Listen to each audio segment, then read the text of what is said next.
To the library studio here of the Yahweh blog. I'm your host, Craig Wynn. We're here with another episode of the Antichrist. It's an interesting term for a lot of reasons, in which I would like to begin this program by discussing them. First, by using Yahweh's statements regarding his beloved Son, our Messiah, the former and returning King of Israel, the chosen one, who is Dod, known to many as David. God proves conclusively that the Son of God is Dod, that Dod is the Messiah, that Dod is the returning King, and that Dod is his firstborn, and that Dod is our Savior. In his Psalms, Dod speaks all about this, affirming it, even describing the way that he would fulfill Passover by being crucified, providing the only eyewitness account of the event 1,000 years before it occurred. You see, Dod, rather than having two lives, has three. Most of those who accept the benefits that Dod is providing by opening the doorway to extended life through fulfilling Passover and perfecting our souls so we can enter God's home, all covenant members who take advantage of these things will have two lives. There are three people that we know for certain will have three lives. Not a big deal to add a intermediary life. Dod needed the second of his three lives to fulfill Pesach, Matzah, and Bikurim in 33 CE. Eliah will need the second of his three lives to fulfill the job of serving as one of the two witnesses during the last days. And Yada, who will serve as the Adamah Parah and offer the sacrifice that reunites Yahweh with his people, purifying the final mortal remnant of Yisrael prior to Dod's return with Yahweh, will also live three lives. Not difficult for God. All he has to do is to take the one soul, which is now immortal in all three cases, and in the case of every member of the covenant who has accepted the conditions that God laid out, of which there's 5 for covenant participation, and who have also availed what God has offered through the Moed Mikre, these invitations to be called out and meet with God.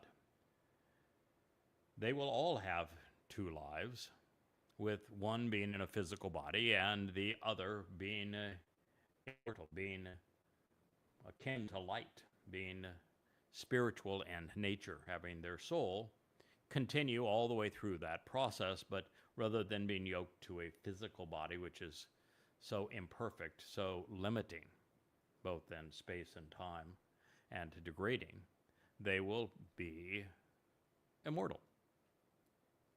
Now, there are three people that God's going to have one additional life. And those three people need a physical body to perform a sacrifice where they offer their bashar, their physical body, to fulfill something that God has promised and is now offering. And so all God has to do is use their DNA to reconstitute a physical body for them. Their soul re-inhabits it, that physical body, and then that physical body can be sacrificed. It's not a big deal. I don't know why people are all hung up on it or why they think it is difficult. But the fact is that Christianity was dead wrong when Paul and Peter both spoke of Dod being dead, excluded from heaven, and somewhere in a grave rotting.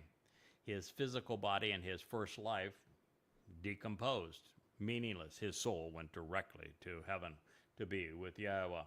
And his soul was then put in a second physical body that Yahweh created for the purpose of fulfilling Passover.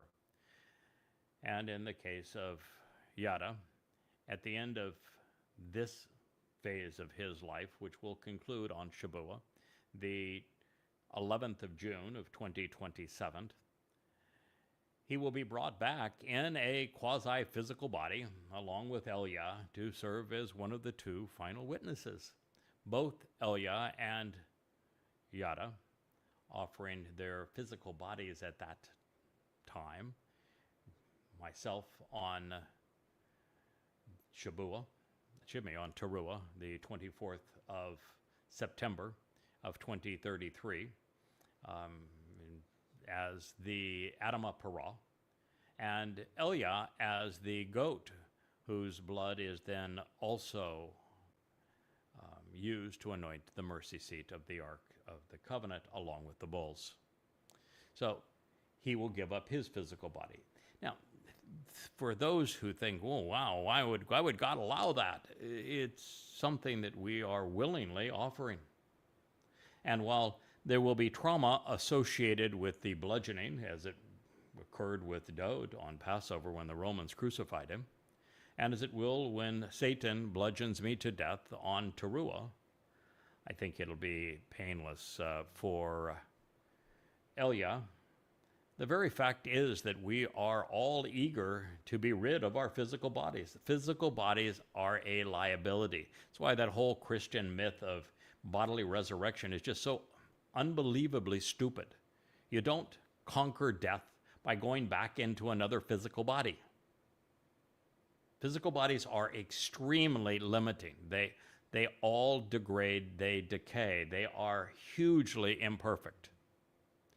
And so we're all happy to be rid of ours because it allows us to be eternal in time, to be seen as perfected, to be able to travel through dimensions into Shamayim, even in the seventh dimension. So this is something we need to know. Now, as it relates to Dowd, what I have proven conclusively using the Word of God, and it's irrefutable, that the Savior is Dowd. That Dowd is the one who fulfilled Pesach, Matzah, Bokorim in 33 CE. That he is the Son of God. That he is the Messiah. That he is the returning King. All that being true, guess what? There's no room for a Jesus. Not only is that name absurd, there was no one named Jesus in the first century. There's no one named Jesus associated with God. There is no prophecy pertaining to a Jesus. And Christ is, again, another dunderhead move. The title is Messiah. Titles don't get changed to go from Hebrew to Greek. The title is Messiah. And if you want to replicate that title in Greek, you say Messiah. It's just like saying Genghis before Khan as opposed to king. It's like saying Caesar before Augustus as opposed to king. It is like saying Pharaoh before Thutmose as opposed to saying king. These are the titles that were used in that language, and we replicate the sound, transliterate the sound of those titles. Messiah is a title. It should have been replicated in Hebrew if you wanted to speak of a Messiah, but they didn't. They wanted a Mr. Christ. They wanted somebody that was differentiated from Hebrew. And they made a terrible mistake because Christ, the basis of it, the verbal root, Chriso, means to be drugged. But the fact of the matter is there's only one Messiah who means anything to, it was only one person he anointed 3 times. There's only one person he said he anointed personally with his own hand. There's only one person that he says is his Messiah, and it is that Messiah that he announced is our Savior, and that's Dowd. There's only one person that God says, this is my son, I am his father, and he did 3 times. That's Dowd David. He doesn't mention a Jesus as his son. He doesn't mention a Jesus as the Messiah. It's all a complete and utter fiction, a total lie. And it's so obvious that it's just astonishing that there could be 2.5 billion Christians that believe such preposterousness. Because to call Jesus the Son of God, to say that Jesus was God, to say that Jesus is a Lord, to say that Jesus even lived, to say that Jesus is the Savior, is to call God a liar. Because God said that Dowd David is the Savior, his son, the Messiah. And it's for damn sure that Dowd was not God. God don't fit into a human body. All of God won't even fit into our universe. So the whole notion is absurd, and God most certainly can't die. And you don't resolve death through going back into a physical decaying body. The whole aspect, I mean, every aspect of it is craziness, and yet you've got a religion named Christianity off this mythical Christ.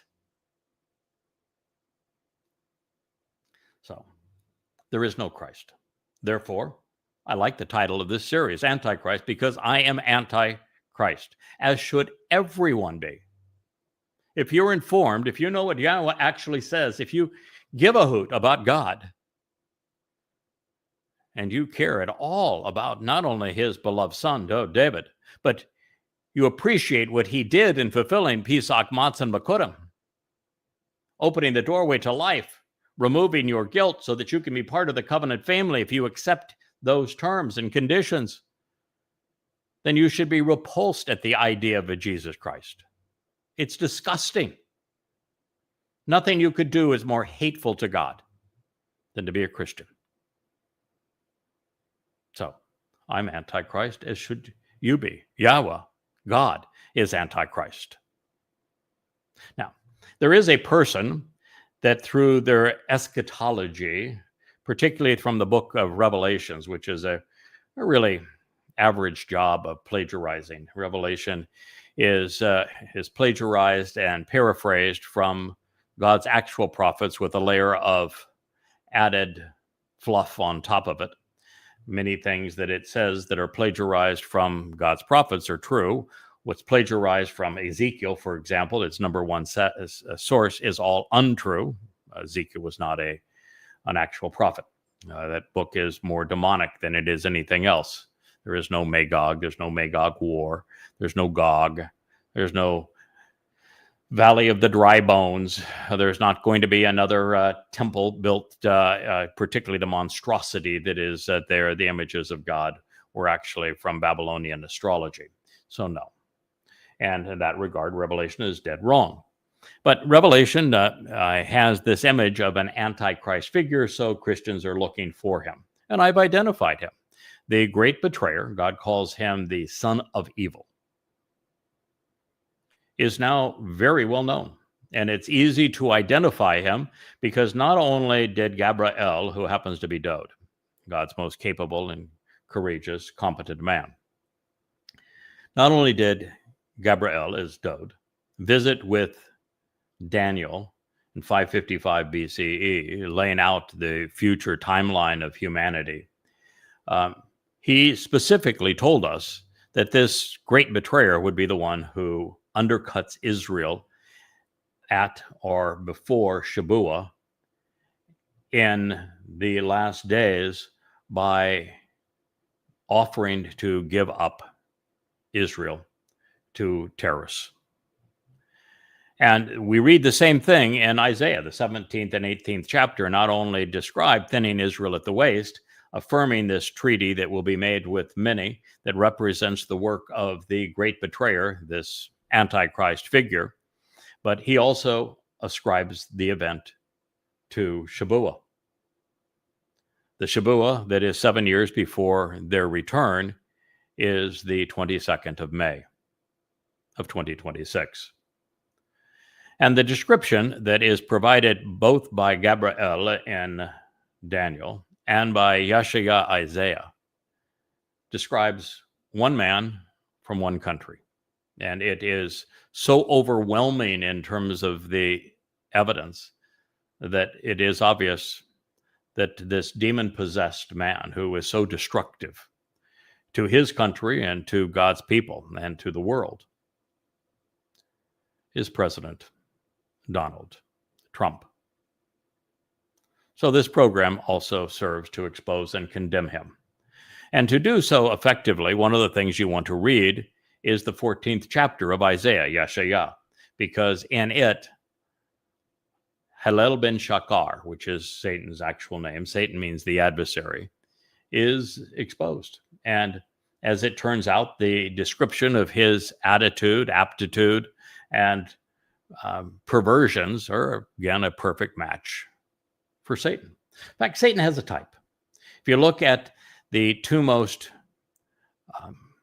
influential men in history who openly admitted that they were demon-possessed, you'd have Muhammad, who both at the beginning and at the end of his presentation of Allah and Islam, both at the beginning of Ramadan, where he had the vision and the experience of being demon-possessed in the cave, he admitted that I have been demon-possessed. And just before he breathed his last, he admitted again that he was demon-possessed. And of course, the Quran is filled with odes to demons. There are even surahs in the Quran that are dedicated to demons.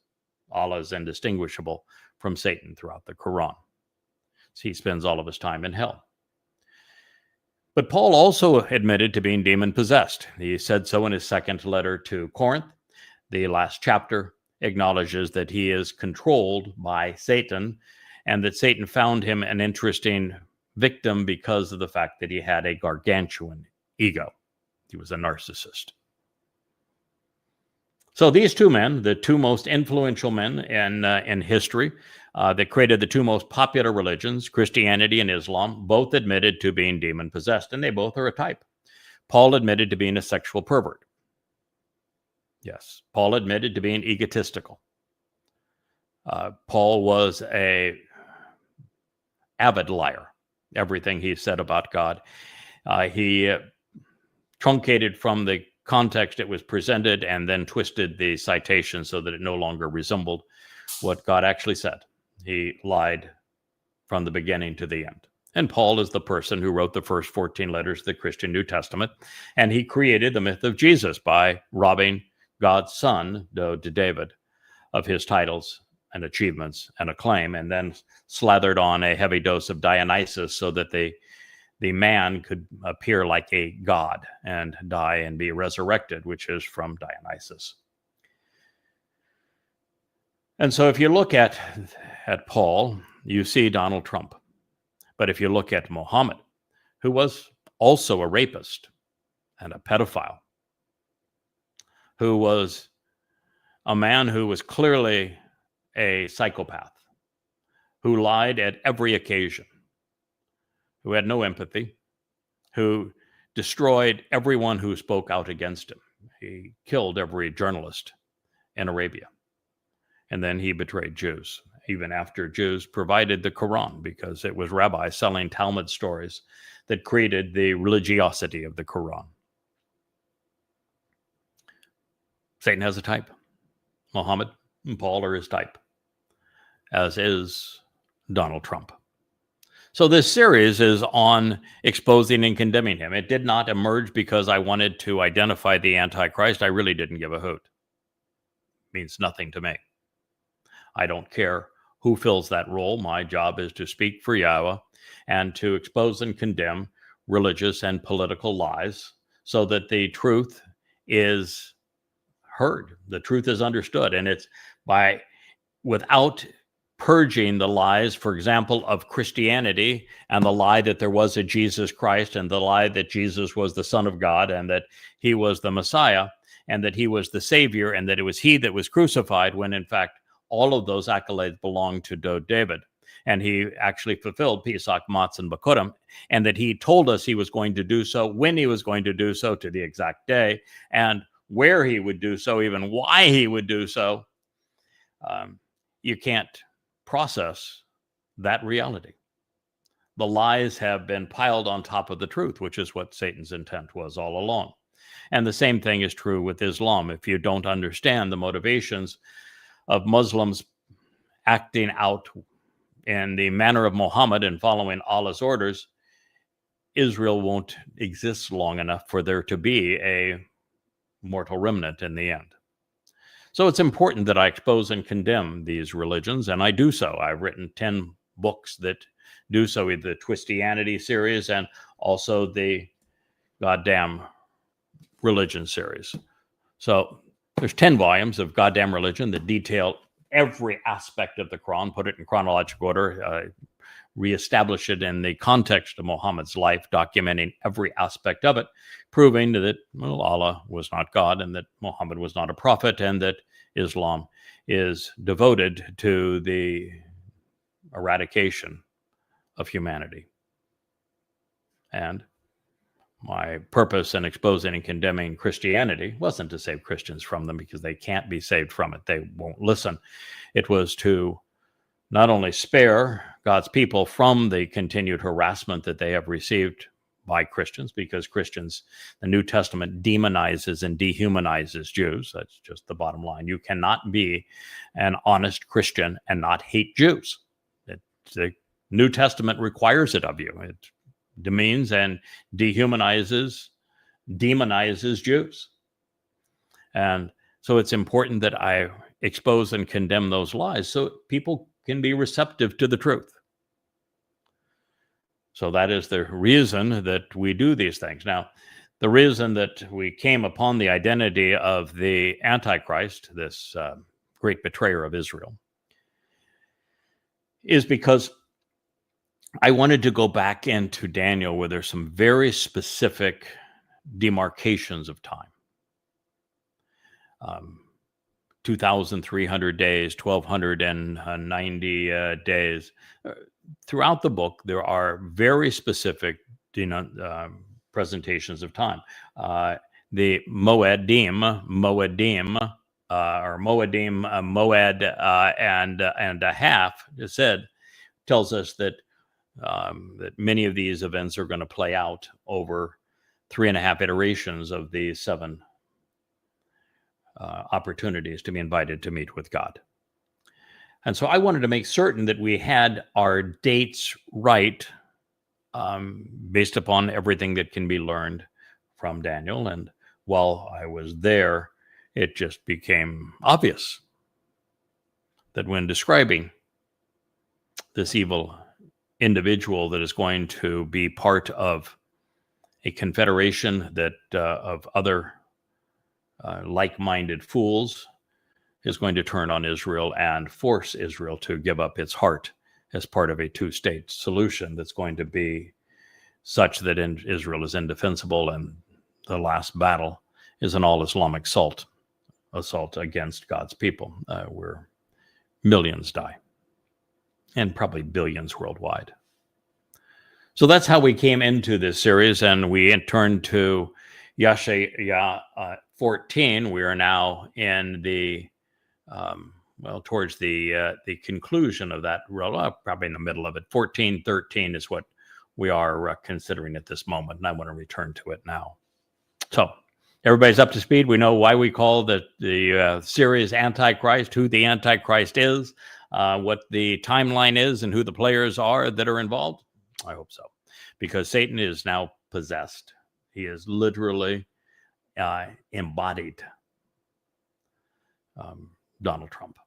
That is why he is in full confabulation mode. It is why he is in total duplicity mode. It's why he is so grotesquely arrogant, why he is so uncontrollably dishonest. It is why he fights so hard to be associated with the sexual perversion of his past, even though that is what he craved.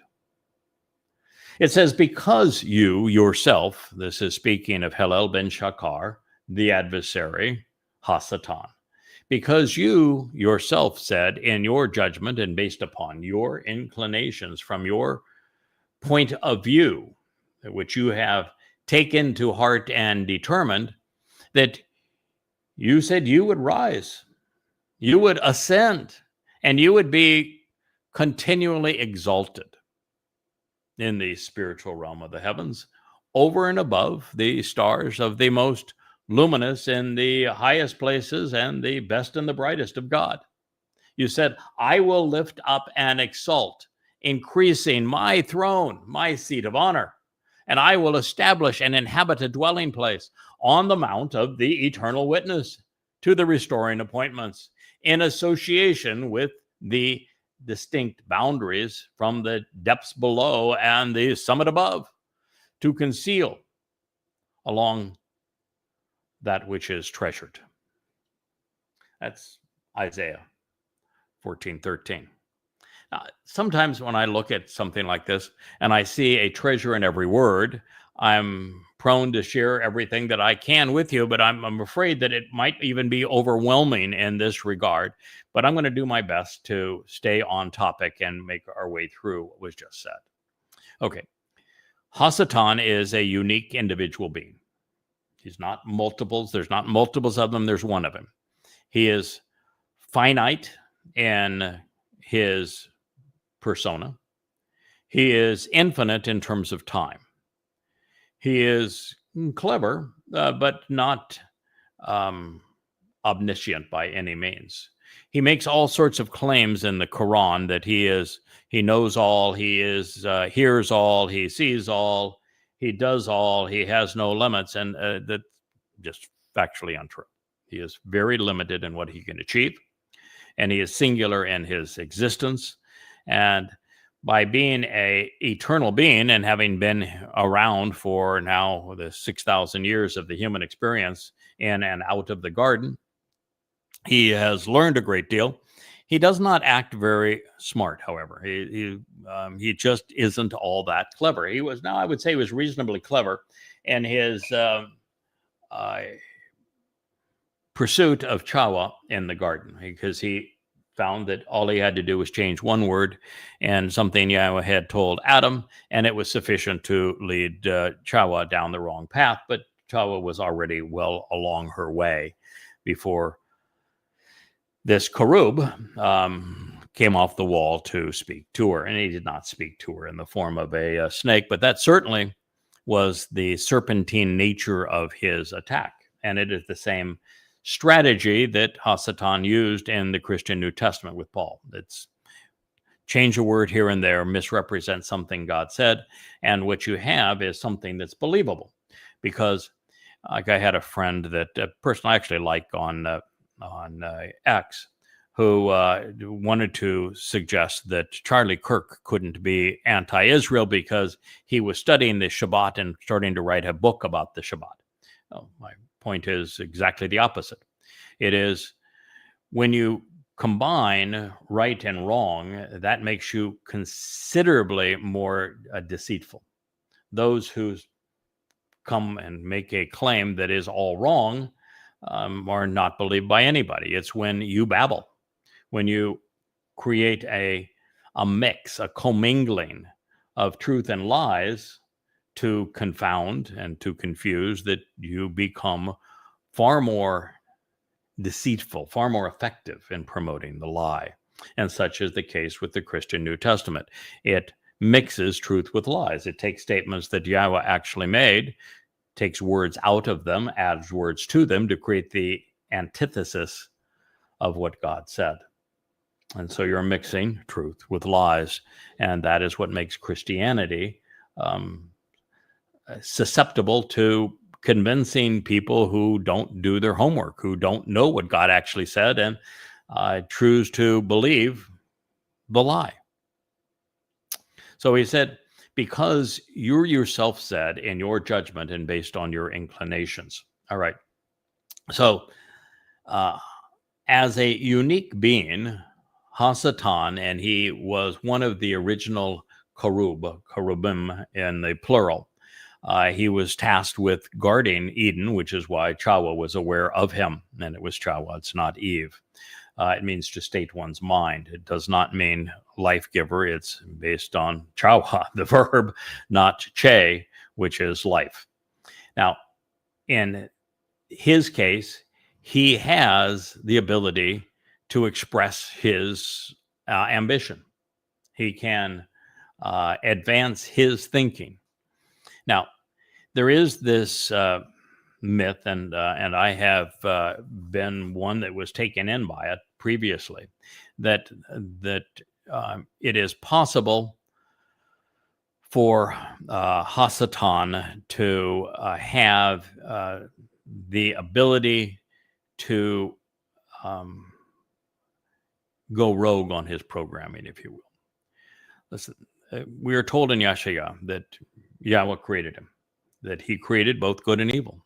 And God uses both for a specific purpose, which is to make certain that those who choose him do so with a viable alternative to choose religion over the relationship. And so we have adversarial schemes and adversarial players because it is necessary so that free will has some considerable merit, so that there is a filter mechanism on who is allowed to become immortal, spending eternity with God. God doesn't want a lot of people. He wants some very refined, intelligent, devoted, hardworking, steadfast people who are right about him and who valued being right about him. And so that is why Hasatan as a cherubim was specifically programmed to do as he's done. He didn't. It wasn't a happenstance that he snuck into the garden and secretly deceived Chawa. He was there to do exactly that. And it isn't by chance that he created Judaism and Christianity and Islam, really on very similar premises. He was directed to do that. And the purpose is to cause the vast majority of people to be excluded from heaven because they were so thoughtlessly deceived. And the reason I say that he was encouraged to do so and that God actually wanted that to occur is that the more I began to study Christianity and wrote 5 volumes like this, this happens to be volume 2 of 5, is that when you actually compare what Paul wrote and Luke and Peter, Matthew, to what God said, it's obvious, immediately obvious that they were lying. When you read about a God being a man, you know that they're lying. When you read about Jesus even existing and being the Son of God and the Messiah, you know they're lying because God said exactly the opposite. So it's so easy to disprove the Christian New Testament as a horrible forgery that if you're going to be susceptible to it, God doesn't want any part of you. I mean, eternity is a long time. He's not looking for stupid. God does not do stupid. Now, Islam, as I shared my research here, the Quran's the dumbest book ever written. It is overtly demonic. It is overtly sadistic. And so there's every reason for any intelligent person to reject it. The notion that you go off and kill people, that you get multiple virgins in paradise, and yet you're restricted in what you can do sexually on earth, but the reward is unbridled sexuality in heaven. I mean, it's just absurdly stupid. Muhammad was vile. He was a rapist. He was a pedophile. He was a mass murdering terrorist. He was the antithesis of a prophet, and he never had a single prophecy. Paul didn't either. Paul had 0 correct prophecies. Muhammad had 0 correct prophecies. It is so obvious to disprove it. And God, in his Torah, the 18th chapter, provides a very systematic way to go about determining whether someone spoke for him or not. And everyone in the Christian New Testament, but particularly Paul, who is the inspiration for it, the creator of Jesus, fails at every turn, as does Muhammad, as does Allah. So God provided these such that if you're going to be a dunderhead, good for you. Goodbye. You're done. Yeah, it's like conspiracy. It's one of Satan's favorite playgrounds. It's so obvious that these conspiracies are untrue. I mean, blame the Jew conspiracy is the oldest of them. And every aspect of it, it's the opposite of what they claim. There's so little truth to the conspiracy and so much lie that God's saying, if you want to be a conspirator, go away. You know, this mother goddess cult that broke away from us was comprised entirely of people who came from a conspiracy cult. And the moment they broke away to pursue another conspiracy, they got the head of the conspiracy cult that they originally were associated with, joined hands with them again. And if you're dumb enough to be part of that, goodbye, good riddance. It's a filtering mechanism. And so Satan was programmed to do as he's doing.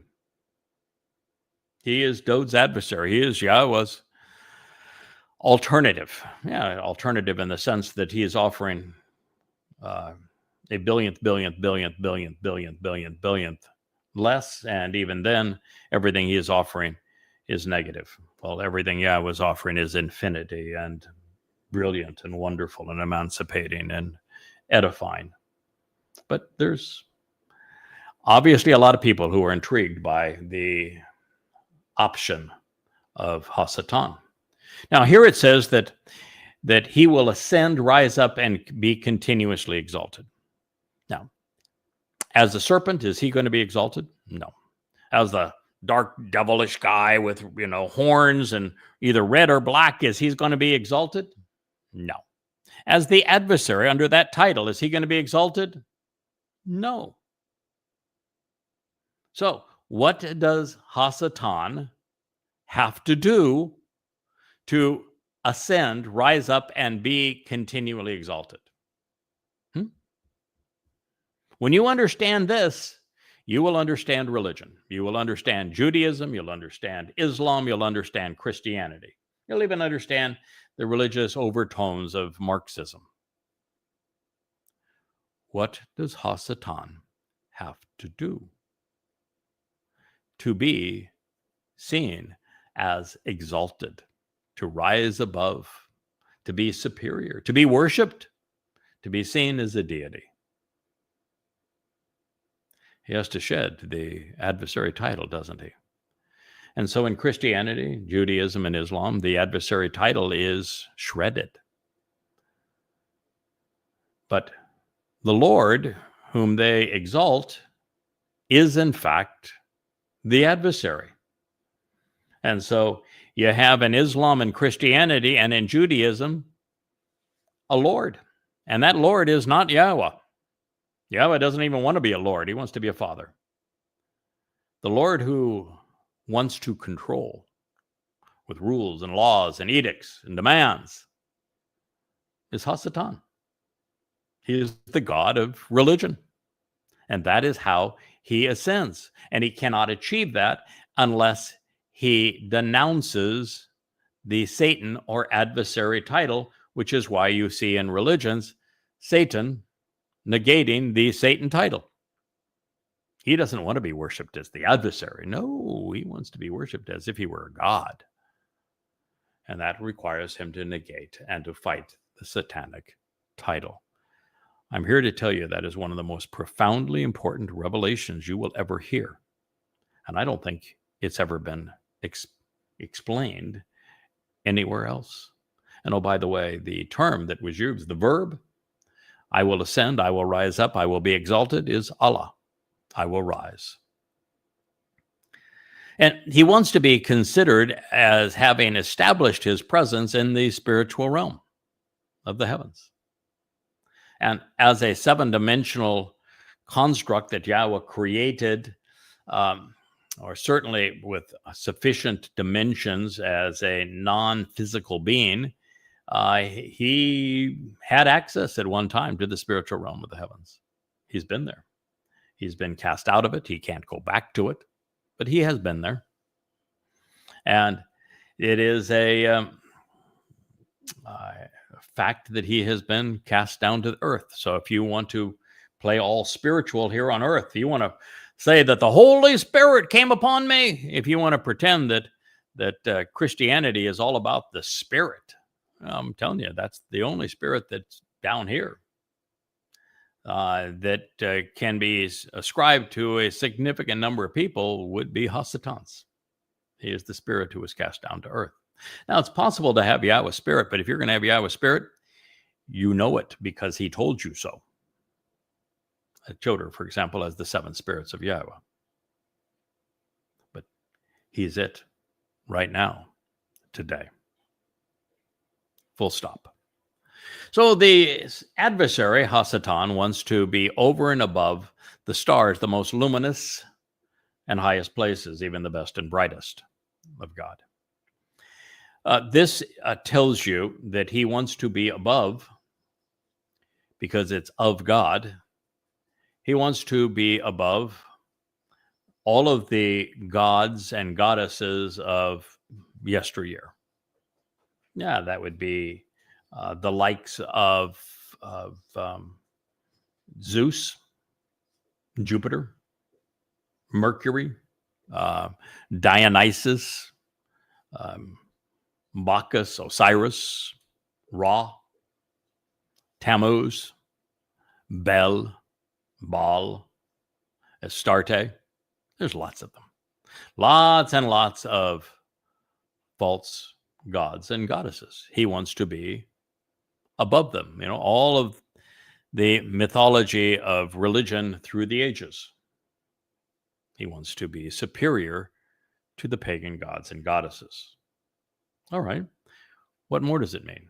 Well, Yahweh specifically spoke of a greater and lesser luminary, did he not? And it's in the fourth day of creation. It's not when the sun or the moon were created. They had to be created prior to that time, prior to the earth being created, prior to life emerging from the seas, plant life. And so he's not speaking on the fourth day of the creation of the sun and the moon. He's speaking of introducing a greater and lesser luminary associated with the fourth day that will serve as signs pointing to the Moed, which are the 7 invitations to meet with God, these restoring witnesses. So who would they be? Well, Dode fulfilled the first 3, did he not? And year 4000 Yah, commiserate with the fourth day. They would be Pesach, Matzah, and Bikurim. Dode is the great luminary. And as the greater luminary, Yahweh identifies him as such because Yahweh says in the 89th Psalm that when he returns, Dode will be as brilliant as the sun. He also says in the next line how important the relationship will continue to be between the sun and the moon. And that is because the lesser luminary that reflects the sun's light is the one who not only fulfills the next 2 Moed Mikre, Shabua, and Teruah, but is the one who enables, therefore, the return of Dode on Kippurim, so that a mortal remnant can return and enter the garden on Sukkah. So these are the 2 individuals who fulfill the Moed Mikre. They are not only linked in that way, but it is the responsibility of the greater luminary, the single most important person who ever lived, David, our Messiah, our King, the very Son of God, and our Savior.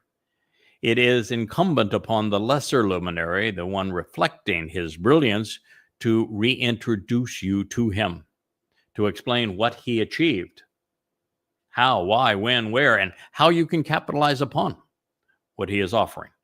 That is the relationship between these 2. And of course, Hasatan wants to rise above them. That is why it is the corporeal expression of the adversary of Satan, Donald Trump, who arranges to bludgeon me and take my life on the Temple Mount with my advocacy.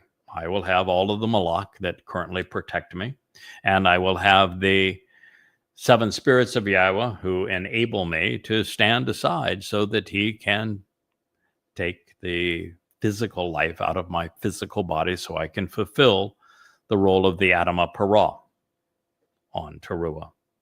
Because Yahweh will use that sacrifice to purge the mortal remnant of Yisrael of their religiosity.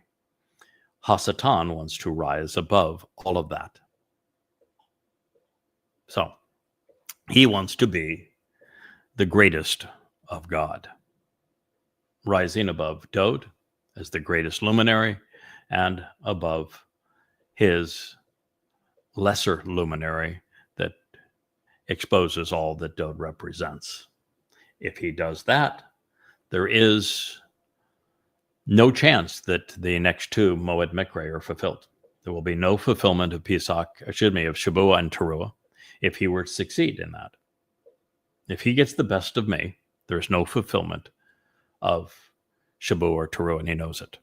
If he gets the best of me, of the lesser luminary, there's no sacrifice of the Adamah Parah, there's no mortal remnant of Yisrael, prepared for Dod's return with Yahweh, which means that Yom Kippurim is not fulfilled, and there's no one to enter the millennial Shabbat of Sukkah. And we have a clean sweep because it's also true that not a soul on this planet would have capitalized on Dod's sacrifice on Pesach, Matzah, and Bikurim in 4000 Yah, year 33 CE, because they would have known nothing about it. Satan prevails. So taking out, discounting, abusing, attacking the lesser luminary, who was the one delivering this message to you, Dod's herald, is essential to him. If he prevails, if he can garner the support of enough politically minded MAGAs or Marxists or Christians or Muslims or conspiratorialists, anti-Semites on X and Facebook to discredit my testimony, as they're trying to do in this mother goddess cult of conspirators. You get enough people to do that, and you will diminish my effectiveness. You diminish my effectiveness, there will be less people that will be part of the Shabua and the Teruah harvest. There'll be less people that can be purged of their religiosity to enter the millennial Shabbat. Now, I'm here to tell you, you can't stop me. But Satan is going to be all in with trying to discredit me. And there are lots of people, including those who were originally part of the family, who are actively engaged in doing so. And they will have an effect. Satan isn't playing around for nothing. You know, X isn't an anti-Semitic swamp for nothing. You know, our growth on Facebook wasn't stymied for nothing. Our message on X isn't throttled for nothing. They play hard. Satan plays hardball. And he is all about lifting up and exalting and increasing his throne. That's what it says. His seat of power. Now, what that means, by the way, is that by Satan lifting up his throne, his seat in power, thrones are almost always political entities, are they not? So Satan is a political actor in addition to a religious actor. He is not just the Antichrist. He is not just the Lord of Christianity, the Hashem of Judaism, and the Allah of Islam. He is hugely influential in the political movements of man, Marxism, fascism, communism, and he is hugely influential in the EU, the UK, the United States, among politicians. And he's not sitting on the sideline either. He's front and center. Then it says, I will establish and inhabit a dwelling place on the mount of the eternal witness to the restoring appointments. There are two there now, aren't there? You got the dome of the Hufi print, the dome of Islamic and Allahu Akbar arrogance, along with a mosque of intolerance. You have two, Alaska Mosque and the Dome of the Rock. They are shrines to Satan. God told you in the 14th chapter of Isaiah that Satan would do this very thing. It's one of the reasons I'm so critical of Israelis of not having the fortitude to tear down those two buildings. They should be razed to the ground. They should be razed to the ground yesterday. And if Jews do not do it, I will. When I return with Elia, I don't have very many requirements, but that's one of them. I'm allergic to Islam. Not afraid of it, I despise it.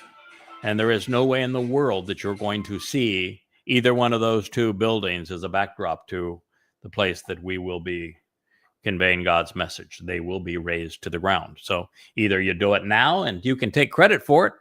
See how God responds to you when you do it. or you can wait and I'll do it, or I'll have Yahweh do it. I'm not going to claim to usurp his authority in this matter, but we will do it. And we're going to reestablish the tent of the restoring witness in that place until Yahweh returns with Dode, at which time Dode will have the honors of being able to build an eternal house for Yahweh's name and for the covenant family. But in the meantime, you have Hasatan, and he has his dome and his mosque there. That is what he said he was going to do. That is what he has done.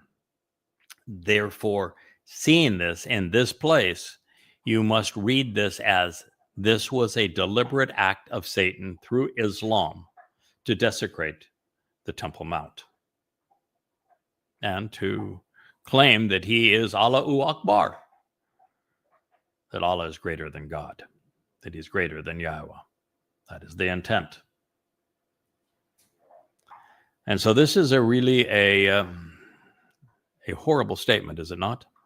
Now, you will also read in the book of Ezekiel, which I have proven, the 3 volumes of Babel, which I have proven is not from God, but is in fact Satan's autobiography and playbook.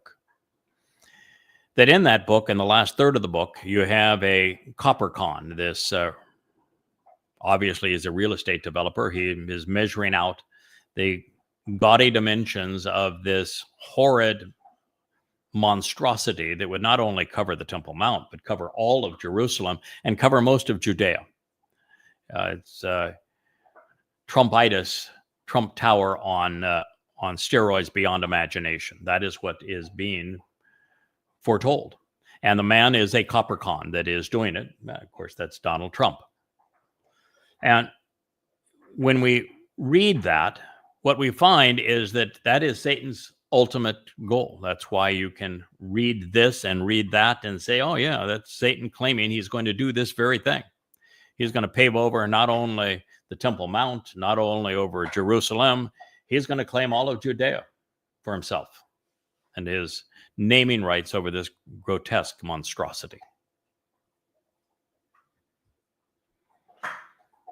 We also know that the book of Ezekiel is false for a number of other reasons. One is there is no accurate prophecy in it. The prophecies that are provided in it are all fake.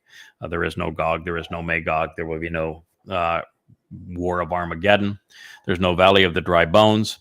But beyond the fact that there is no accurate prophecy in it, and it claims to be prophetic, the book specializes, the first half of the book presents 25 torturous ways to abuse and kill Jews. God's not into how many ways can I abuse and kill my people. There are 2 graphic and horrific rape scenes. Why? Because Satan has a type, and they are based upon presenting Hasatan as a pedophile and rapist. And so those are not things of God either. And the 2 depictions of the heavenly scene, they are Babylonian. They are filled with astrological signs. They are very similar to how Hasatan would present himself. So we know the book is false, but the book makes these claims in terms of fulfilling this particular prophecy. Now, he's not going to get that right. He is going to witness us destroy his Dome of the Rock. He's going to witness us destroy his Alaska Mosque, and he is not going to be able to construct anything on that Temple Mount. I will assure you of that. Anyway, that will be his goal, and he says he will do so in association with the distant boundaries and the depths below to the summit above. That is why I have pointed out that if you use the measurements that Hasatan used and the book of Ezekiel, what you find is that his new temple, shrine to himself, isn't just on the Temple Mount. It isn't just paving over all of Jerusalem. It's like in the range of 2/3 of the entire size of Judea. And so it is from the very distant boundaries and from the depths below. That's what we're dealing with here. An ego the size of the devil himself. An ego that could only be compared to one man today, the ultimate narcissist and psychopath, Donald J. Trump. And it's all to conceal that which is treasured. Now, Zaphon is typically rendered north, but the word actually is based upon a root that means treasured. So it is to pave over, to replace everything that is treasured. The city of Dode, Zion, the signs that are posted along the way, the summit of Mount Moriah, the Temple Mount, the ultimate home that will be built on top of that Temple Mount for the covenant family and for Yahweh, and for us to enjoy. The beloved city of Jerusalem. He wants to conceal it all and to conceal everything that occurred there, including what David actually achieved by fulfilling Pesach, Matzah, and Bakorim in that very place. That is what he has achieved, striving to achieve. So I hope I didn't wear you out here with a too detailed a presentation of Isaiah 14:13, but there are a lot of insights here, and I wanted you to have an appreciation for what is being conveyed, because Yeshua, he's a really special, gifted man. Well, Yahweh obviously inspired him, and he is writing about things that God told him about, and that he was actually able to witness by having his soul taken forward in time and then back in time again to write about it, as the nature of Yahweh's ability with his prophets. He is just an extraordinary man. He is the man who was the first to really put God's whole story together from beginning to end. I think he did a marvelous job. I just think he is a great treasure, which is one of the reasons I'm so grateful that we have the great Isaiah scroll. So those who seek acclaim, as Hasatan does, the adversary, Satan, seldom deserve it. And we'd be better off without having drawn undue attention to themselves. Now, I can speak personally to this.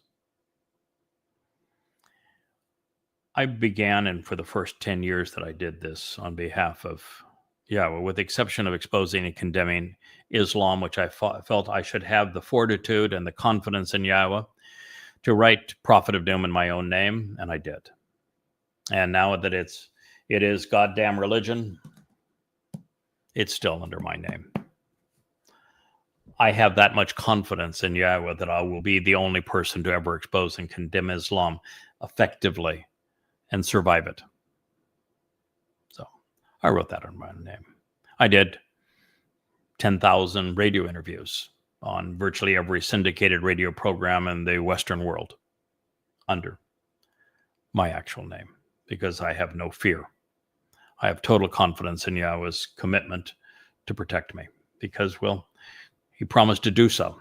And because, quite frankly, I'm doing as he requested and doing a very important mission for him.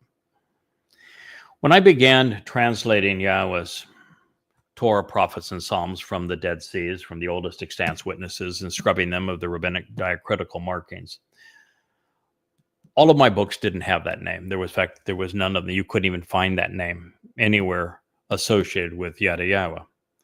Yada Yahweh. You see, that means to know Yahweh. This is the name that I cared about. And this name was only used because I came to know this name, and this verb here that serves as a name, and one Yahweh uses quite frequently as Yada Yahweh, is to say it's important that you know, appreciate, understand, and acknowledge Yahweh. But the name at the bottom, it was Yada, one who'd come to know. And I did that for the first 10, 12 years that we were together.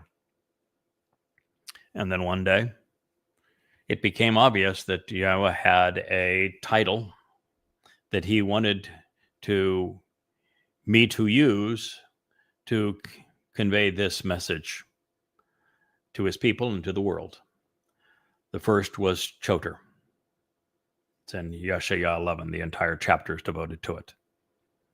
The next is Nakri, which in Isaiah is Nakar, same word, which means observant foreigner. And then there was Bashar Herald serving Dode. Then there was the lesser luminary of Barashith. And then there's the Adam of Parah, the bloody red man of the earth who is a productive bull. And then there's Yada, as a name, one who knows. And then there's the cold voice of Yahweh. And then there was the final of the three Zeroas, the one cultivating these harvests. It was on and on and on and on, with perhaps in the range of as many as 1,000 prophetic statements regarding the role that this individual as the bull would play in the end, and how important it was for the fulfillment of these Moed Mikre. That's why I introduced this program by saying that Dode did the work. He fulfilled Pesach, Matzah, and Bikurim, but nobody knows about him. Had I not accepted Yahweh's request and served in this regard. And so Yahweh is really unique in the sense that he makes no attempt to do anything on his own. He does everything through people. And those people that he chooses to work through, he discloses. In fact, he makes it an important distinction that you know who God is communicating through because he tells you about them. And he wants you to know them because he wants you to trust what they're saying. He wants you to listen to what they're saying. He wants you to act upon it. That's why in Solomon's speech on Teruah, at the dedication of the house of Yahweh's name on the summit of Mount Moriah, God was really clear. This Nakri, who is a Zeroah named Yada, is going to speak as his voice was coming out of the sky to you wherever it is that you live, and you need to listen to him. And so it was essential to complete this mission as Yahweh intended, that I do the thing that I least wanted to do. And that is to shed anonymity and to acknowledge the obvious, that Yahweh wanted his people to listen because he was announcing that he was speaking through this individual. And with that, you become a target. With that, you gain responsibility. With that, your life is forever changed. It is what I wanted the least.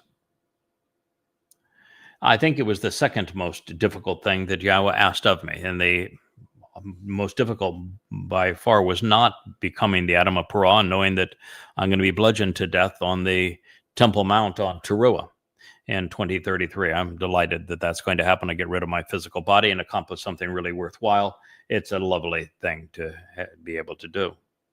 No, the most difficult, when after shedding anonymity, God said, I want you to go into social media and we're going to proclaim this message. You're going to turn on the camera. You're going to get a microphone. You're going to have the lights, and you're going to speak directly to my people through the Yahweh blog. And to be exposed in social media in that way is to endure what Moshe and Dode endured. People are really mean. They don't like God. They don't like what he had to say. And if you speak for him, they're vicious. That's the toughest ask along the way. So I would tell Hasatan, if he would listen to me, that, and he's nowhere to be found around me, that trying to draw attention to yourself is a terrible move. It always ends poorly. You ought not seek fame. So arrogance is the product typically of insecurity and of hiding it by pretending otherwise. Those who are comfortable in their own skin and confident in what they know and what they're doing shun the burden to the greatest extent possible. Even when it is God-given, a claim puts a target on the recipient, and it makes them ever more susceptible to attack. Now, I know this all too well, because in preparation for this job, I lived most of my life in and out of the spotlight. And if it were not from Yahweh, referring to the role that he has asked me to play as the lesser luminary, reflecting his son's brilliance, as the Nakar, observant foreigner, as the Choder, stem from the main branch. I would have loved being anonymous as Yada. You have all the benefits and none of the responsibility. But that wasn't what God wanted. And, God has been disappointed by his people for far too long. He deserves better. And although he should have been able to find much better than me, he couldn't, because there was no one willing to listen to God and do these things. Makes me very sad for God. I am exceedingly disappointed for him that I was the best he could find. He deserves better. And many times I say, God, what in the world were you thinking, choosing me to do this for you? And then I hear him, what in the world are you saying, kid? Look at you. You've written 35 books, by the way. The most recent that I've written, Eth Sarah, Time of Trouble, is now published on the Yada Yah site. Joe Page and I had a lovely conversation this morning, and it is right there, published. The 9th volume of Yada Yah this is the volume 5 of that series. Volume 9 is up. It's 825 pages. It's up there, and it's all of its beauty. You can go to yadayah.com now and read the entirety of it. I want to thank in particular Mike Biotti and my good friend J.K. James for editing this book. They went through it multiple times. I also had help editing from Mariah, but the dedication to fact checking and editing that Mike and James have done, it's astounding. And then for Joe to take that book in such short period of time after they finished their 3rd and 4th edit passes of it, and to get it up as a book on the site, I'm so grateful. And now we have Anthony taking over from what Joe is doing to get all of these books now presented correctly at Amazon, and then Rich and Mariah working together to improve some of the internal text and to make corrections. I am just really, really grateful for the support. This is a job that cannot be done alone, even with the 7 spirits of Yahweh. And in this process, one of the things I've come to recognize is that Moshe was a great man. And yet he let God down. He didn't finish the job. He did not get the children of Israel into the promised land. And he quit many times. He fell on his face before God rather than defending Yahweh to his people. And you'd be hard-pressed to find a person of greater character, intellect, stamina than this man, who made so many wonderful choices and served us so very, very well. And yet, he couldn't get the job done. Even with Yahweh standing beside him and telling the people, I am God, I am speaking through him, they told God to shut up and go away. Never wanted to hear from him or see from him again. Now, it wasn't Moshe's fault. His audience was impossible. Yeah, as I said, I think you could search the world and you'd probably find one person in the entire world better than Moshe, and that would be Dowd. But similarly, Dowd didn't get the job done either. Yes, he wrote a whole lot of Mashal, Proverbs, and Mizmor, Psalms, and they're brilliant. And yes, he defended Israel successfully on 66 battles and won every one of them with Yahweh's support. And most importantly, Dowd did the most amazing thing of all. He volunteered to fulfill Pesach, Matzah, and Bakodim, to have his body bludgeoned by Romans and crucified, and then have his nephesh soul carry our guilt into Sheol, hell, so that we could be perfected. There is no greater love, nor compassion, nor competence than what he displayed. And yet at the end of his first life, he didn't get it done. Israel turned against him, turns against Yahweh. And it went downhill under his son, Solomon. And soon Israel was fractured. Daud is the greatest man who ever lived. Most brilliant, most courageous, most devoted to Yahweh. The one man who was consistently right with God. And yet at the end, he gave up too. And so now here we are at the end, only 8 years left. And God deserves better. I don't care what they throw in my face. We're going to see this through. We're going to do our utmost together, collectively, as a covenant family devoted to Yahweh and his children. We're going to see this through. We're not going to quit. Because quite frankly, in this particular case, giving up would mean the destruction of the earth. I mean, no one in the Shabua harvest, no one in the Teruah harvest, no beneficiaries of the Adamah Parah, no one to see Daud's return, no one to enter the millennial Shabbat, no purpose for the earth. Total disappointment to God. We're not going to do that. Now, I can say that, well, we can rest assured that God has actually written the final chapter and he's pleased with the result. He's pleased with the effort that we put in right to the very end. He speaks of the sacrifice of the Adamah Parah. So we make it to that far. We get this done. He speaks of bringing his people into Jerusalem to be purged and entering the millennial Shabbat. And so he talks about his son's glorious return and how he is a very proud father with him. And we see how this remnant of Israel will cry for the firstborn. We're told all of this. And so you might say, well, God's already told us the future and it all turns out well. So what are you worried about? You know why it turns out well? Because I'm worried about it. Because we don't give up. It doesn't happen that way by chance. It happens that way because we've already devoted 24 years to learning, to growing, to sharing, to thousands of profound insights that no one had ever conceived previously, for being the first to understand exactly what David achieved and why Jesus never existed, being the first to systematically disprove not only Christianity, but Islam and Judaism so that the truth could be known. It gets done because of 24 years already and 32 by the time we're finished of complete devotion to Yahweh, his people, and his son, and being impervious to all of the ongoing criticism. We get the job done.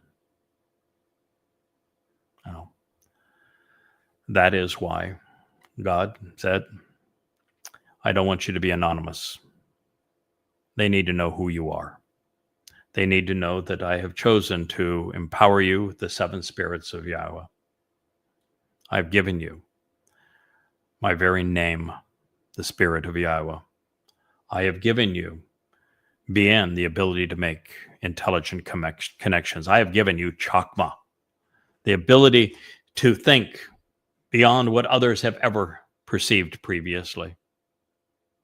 I've given you the spirit of Gabor, courage, confidence, being a fighter, a man of endurance right to the very end. I have given you the spirit of Etzah, the ability to see the entire picture and to provide counsel on it. I've given you the spirit of Diat, of knowledge, because you're serving as the branch of the tree of Diat, of knowledge, directing people back to the tree of lives, which is David. I've given you the spirit of Yirah, of respect and reverence for all that I represent and for my name and for my story. And because of all of these things, we're in a position to do this. But we also have a devoted family who is committed to sharing this message, to conveying it as boldly and as effectively and as broadly as is absolutely possible. That's why we prevail. So had I been anonymous, I would not have perceived this pronouncement as Satan's desire to bring Dode and I down, and the role that we play together, just as the moon reflects the sun's light in the darkest hours.